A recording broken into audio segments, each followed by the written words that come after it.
Terrace water ప్రూఫింగ్లో మొదటగా terrace మీద ఉండే లూజ్ పార్టికల్స్ మొత్తం హ్యామర్ పెట్టి రిమూవ్ చేసుకోవాలి.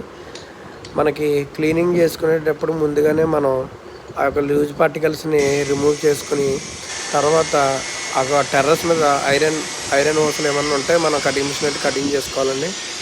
మనకి క్లీనింగ్ ముందు లూజ్ పార్టికల్ రిమూవ్ చేసుకుని దాని మీద ఉన్న ఐరన్ అట్లా కట్ చేసుకున్న తర్వాత మనం క్లీనింగ్ అనేది ఐరన్ బ్రష్తో నీట్గా క్లీన్ చేసుకుని తర్వాత క్రాక్స్ని హ్యాండ్ కటింగ్ మీద పెట్టి మనం వీగ్రూ కటింగ్ చేసుకున్నట్లయితే మనకి కెమికల్ అనేది ఆ యొక్క గ్యాప్లోకి ఫిల్ అవుతుంది. సో ఆ కోటింగ్ వేసుకునే ముందు అయితే మనం కటింగ్ చేసుకోవాలి. తర్వాత మనం డాక్టర్ ఫిక్సిట్లోనే యూఆర్పి కానీ సూపర్ లెటెక్స్ కానీ ఫాస్ట్ ఫ్లెక్స్ అట్లా సిమెంట్లో మిక్స్ చేసే సిమెంట్ బేస్ కోటింగ్ వచ్చి మనం కోట్ అయితే వేసుకోవాలి. పారాబిట్ వాళ్ళకి 6 ఇంచెస్ కానీ 1 ఫీట్ హైట్లో కానీ మనం వేసుకున్నట్లయితే ఆ క్రాక్స్ కటింగ్ చేసి దాని మీద ఈ కోటింగ్ వేసుకున్నట్లయితే ఆ క్రాక్స్లోకి ఈ యొక్క కోటింగ్ అనేది లోపలికి వెళ్ళి ఫిల్ అవుతుంది.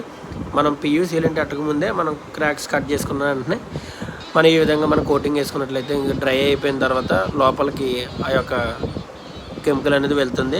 వెళ్ళిన తర్వాత మనం సీలెంట్ డాక్టర్ ఫిక్సెట్లో పియూ సీలెంట్ కానీ ఫాస్ట్ ట్రాక్లో పియూ సీలెంట్ కానీ ఏదైనా సీలెంట్ పెట్టుకుని మనం ఆ క్రాక్స్ని ఫిల్ చేసుకోవాలన్నమాట అండి. అది మొత్తం మనం ఆర్జెంట్లుగా వెర్టికల్గా మనం 2 కోట్స్ వేసుకోవాల్సి వస్తుంది సిమెంట్ బేసిక్ కోటి.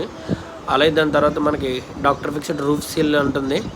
రూఫ్ సీల్ క్లాసిక్ కానీ నెక్స్ట్ అల్ట్రా కానీ మనం సెలెక్ట్ కానీ ఉంటుంది. ఏదైనా సరే మన వారంటీ బట్టి ఉంటుంది.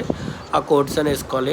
ఈ విధంగా డ్రై అయిన తర్వాత పియూ సీలెంట్ అనేది పెట్టుకున్నామంటే ఎక్కువ కాలం మనకి ఆ లీకేజ్ ఉండదు. ఆ క్రాక్ కూడా ఫ్యూచర్లో ఎక్స్పెండ్ అవ్వకుండా మనకి ఉంటుంది. సో మనం మొదటగా అయితే కెమికల్ సిమెంట్లో మిక్స్ వేసుకుని తర్వాత మనం పియూ సీలెంట్ పెట్టుకున్న తర్వాత మనం రూఫ్ సీల్ టోటల్గా 2 కోట్స్ వేసుకోవచ్చు, 3 కోట్స్ వేసుకోవచ్చు. లేదా 3 కోట్స్ మనం ఈ సూపర్ లాటెక్స్ వేసుకున్న తర్వాత సింగిల్ కోట్ రూఫ్ సీల్ అనేది కూడా వేసుకోవచ్చు. ఇది అప్ టు 10 degrees హీట్ కూడా మనకి రెడ్యూస్ అవుతుంది. మనకి డైరెక్ట్గా బ్రష్ అనమాట. దీంట్లో ఇంకా మనం ఏం మిక్స్ చేసుకోకుండా వైట్ బేస్ వస్తుంది, మీకు టెర్రాకోట ఉంటుంది, అలాగే గ్రే కలర్ మీకు ఏ కలర్ కావాలంటే ఆ కలర్ వేసుకోవచ్చు. ఎక్కువగా గ్రే కలర్ వేసుకుంటే మనకి మాపు కాగుతుంది కాబట్టి మనం ఈ గ్రే కలర్ అనేది ఈ బిల్డింగ్ వేయడం జరుగుతుంది అన్నమాట అండి.